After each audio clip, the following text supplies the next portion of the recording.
episode na ito ng Cyber Chat, tinatawag natin Journeying Together.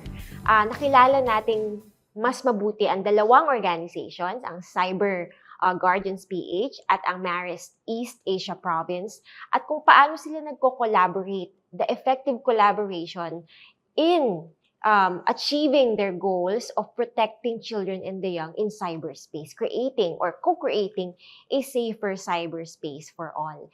At talagang nakaka-inspire ang kanilang mga ginawa, yung kanilang mga naging achievements, at yung mga ma-achieve pa nila in the future as the fruit of their collaboration. Ang daming nating natutunan, di ba, David? Yeah, sobrang dami, attorney.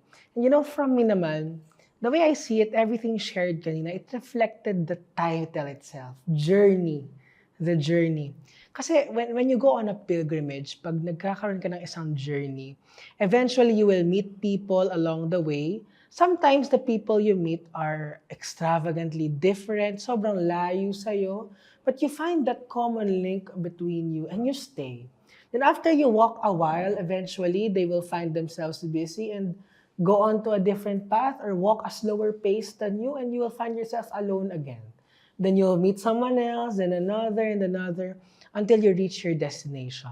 And I think that's the principle of an organization. People come and go. People eventually have their own advocacies to defend, their own priorities. But what matters is you have your principle and you have God as your navigator. Para yung sureness mo, yung assurance na makakarating ka sa destination, laging naroon pa rin. Tama. And ako mismo, reflecting on what we learned and what they shared, what our guests shared today, nakita ko yung true essence of collaboration. Na collaboration is not just having a genuine aspiration and pushing for that genuine aspiration together, but also having that a genuine aspiration to push even if things are difficult, even if there are different priorities despite the differences, to pursue a common goal. And that also entails, sharing, being generous with your resources. What the other doesn't have, the one would provide, the other one would provide.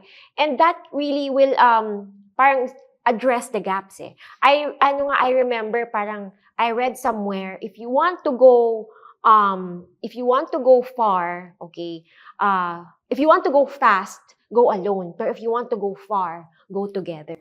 And attorney, there's this wonderful story from the Bible na di siya parable, no? It's a great miracle na usually, inaamag na yung mga Biblia natin sa bahay, may mga agyo-agyo na eh.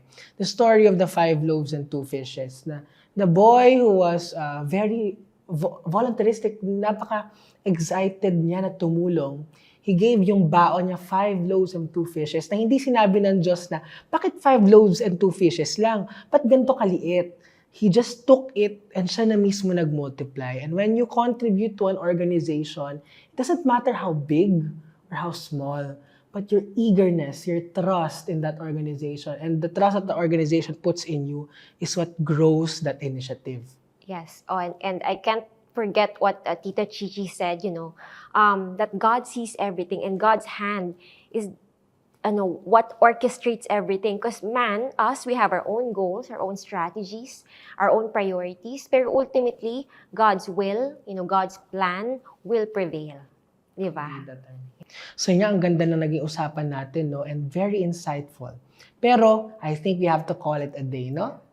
See you next week for another episode of Cyber Chat Season 3.